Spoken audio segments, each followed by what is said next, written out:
इस वीडियो में प्रश्न 2 का हल करेंगे। देखिए इसमें क्या कहता है, प्रत्येक के लिए वह सबसे छोटी संख्या ज्ञात कीजिए जिससे निम्नलिखित संख्याओं को गुना करने पर पूर्ण घन प्राप्त होगा। तो देखिए इसको हल करते हैं। देखिए पहला भाग में दिया हुआ है 256। सबसे पहले क्या करेंगे, इसका अभाज्य गुणनखंडन ज्ञात करेंगे। देखिए इससे पहले उदाहरण 2 नहीं देखें तो उसको देख सकते हैं इसके बेसिक कंसेप्ट को समझने के लिए। ठीक है, तो देखिए इसका अभाज्य गुणनखंडन ज्ञात करते हैं। तो देखिए 2 से कट जाएगा क्योंकि इकाई स्थान पर 6 है, ये प्रश्न 1 में बता चुके हैं। ठीक है, तो देखिए 2 एक के 2, 2 दूनी 4, एक इधर आ गया 16, 2 अट्ठे 16। फिर इसको 2 से काटेंगे, 2 छक 12, 2 चौके 8। देखिए 2 तिया 6, 2 दूनी 4, 2 एक के 2, देखिए एक इधर आया 12, 2 छक 12, 2 अट्ठे 16, 2 चौके 8, 2 दूनी 4। देखिए क्या टो 2 आया, 1 2 3 4 5 6 7 8। तो देखिए इस प्रकार लिखना है।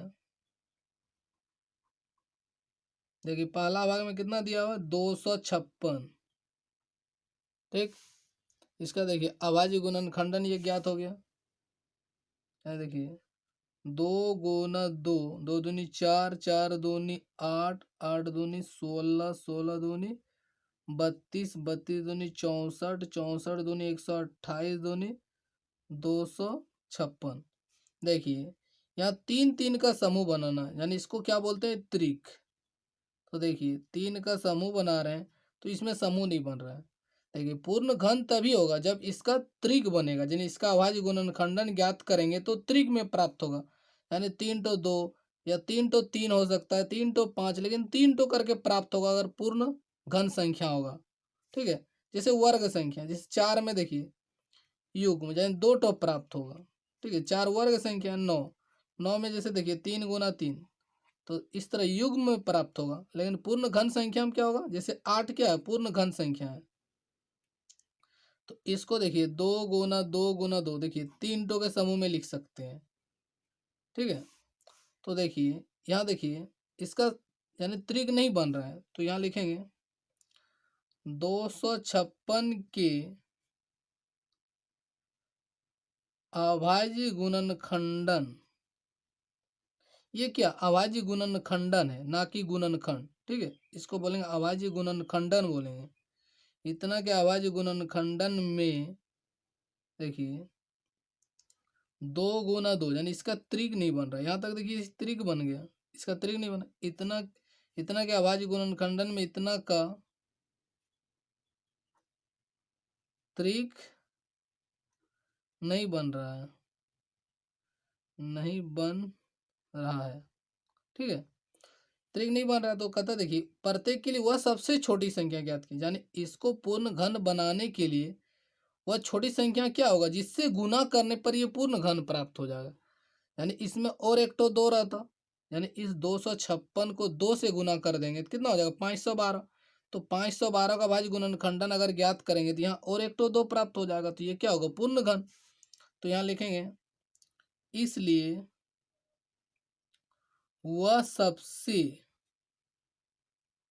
छोटी, प्रश्न में कहा वह सबसे छोटी संख्या ज्ञात करना है, तो वह सबसे छोटी संख्या बराबर 2। ठीक है, यानी किससे गुना करें, 2 से इसको गुना कर देंगे इस 256 को, तो कितना हो जाएगा, 512। 512 क्या होगा, पूर्ण घन संख्या होगा। देखिए 8 का क्यूब क्या होगा, 8 गुना 8 गुना 8, तो कितना हो गया, 512। तो ये पूर्ण घन संख्या हो जाएगा। ठीक है, तो देखिए इस प्रकार लिख सकते हैं, इसलिए वह छोटी संख्या 2 होगा जिससे गुना करने पर पूर्ण घन प्राप्त होगा। देखिए इसको लिखना उतना आवश्यक नहीं है, चाहे तो लिख दे, नहीं भी लिखे तो कोई दिक्कत, इतना लिख सकते हो वह सबसे छोटी संख्या बराबर 2 बस। यानी प्रश्न कह रहा है कि वह छोटी संख्या ज्ञात करना जिससे गुना करने, यानी वही छोटी संख्या 2 होगा। ठीक है, जिससे गुना करने पर पूर्ण घन प्राप्त होगा। अब देखिए दूसरा भाग को हल करते हैं। देखिए दूसरा भाग को हल इसी प्रकार करना है। देखिए इस यहाँ कितना है 675। इसका अभाज्य गुणनखंडन ज्ञात करेंगे तो इकाई स्थान पर क्या है 5 है, इसका मतलब 2 से तो नहीं कटेगा। अब 3 से कटने के लिए नियम क्या है 7 5 12 6 18, यानी जोड़ने पर कितना हो रहा 18। तो 18 देखिए 3 से भाग लग जाएगा, 3 छक 18। इसका मतलब 3 से कट जाएगा, 3 दूनी 6। इस प्रकार इसको हल करना है। तो देखिए समय बचाने के लिए पहले लिख लिए हम। देखिए इस प्रकार इसका अभाज्य गुणनखंडन ज्ञात कर लिए। इतना के अभाज्य गुणनखंडन में देखिए इसका तो त्रिक बन रहा है, ठीक है, लेकिन इसका त्रिक नहीं बन रहा, इतना का त्रिक नहीं बन रहा, अतः वह सबसे छोटी संख्या 5 होगा। ठीक है, अतः वह सबसे छोटी संख्या 5 होगा, यानी जिससे गुना करने पर यह पूर्ण घन प्राप्त होगा। चाहे तो यहाँ लिख दें, नहीं भी लिखेंगे तो इस प्रकार शॉर्ट में लिख सकते हैं। ठीक है, चाहे तो यहाँ लिख सकते हैं 5 होगा। ठीक है, जिससे गुना करने पर पूर्ण घन प्राप्त होगा, इस प्रकार आप लिख सकते हैं। देखिए इसका अभाज्य गुणनखंडन ज्ञात कर लिए चौथा भाग का, तो इस प्रकार निकला। देखिए इतना के अभाज्य गुणनखंडन में 17 गुना 17 के त्रिक नहीं बन रहा है, इसलिए वह सबसे छोटी संख्या 17 होगा। ठीक है, इस प्रकार आपको लिख देना है। ठीक, अब देखिए चौथा भाग, इसका अभाज्य गुणनखंडन देखिए यहाँ ज्ञात कर लिए।